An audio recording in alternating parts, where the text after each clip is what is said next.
Bakit kami Duterte? Sa mga kandidato ngayon, si Mayor lang ang may karanasan sa lahat ng sangay ng gobyerno.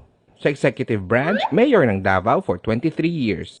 Sa legislative, Congressman and Vice Mayor for 6 years. At sa judiciary, fiscal ng 10 years at abogado ng 44 years. Tapos sasabihin nila, panglokal lang daw si Mayor.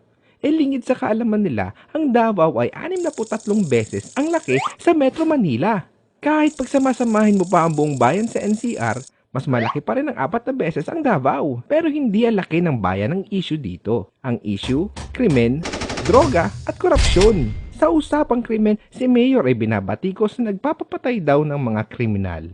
Tanong, sa kasalukuyang sistema ng Pilipinas, sino ang takot? Ang mga kriminal sa mga taong sumusunod sa batas? O ang tao sa kriminal? Normal ba yan?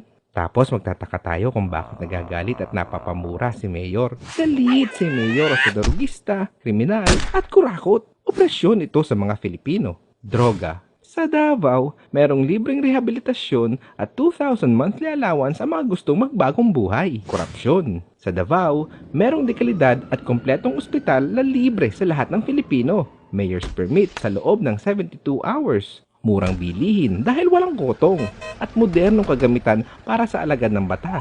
At dahil dyan, ligtas at panatag ang karaniwang tao. 24 oras nakahanda ang Central 911 para rumisponde sa anumang pangyayari. Alam nyo ba na meron lamang 3 911 system sa buong mundo? Nariyan ang Amerika, Canada at Davao. Ganito dapat gamitin ang pera ng bayan. Hindi puro welcome ark, waiting shed, barangay patrol, poste, covered court, at isang damakmak na pretender ng bahay. Ganito na lang ba tayo? Hindi ba pwedeng may 911 din tayo? Matinong pampublikong ospital o magplano ng sariling paliparan sa ating mga rehiyon? Iyan ang pangarap sa bansa ni Mayor gamit ang federalismo. Kaya Duterte kami. Hindi dahil uso, hindi dahil sikat. Prinsipyo, liderato, ideolohiya at subok ng may nagawa na. Kaya Duterte kami.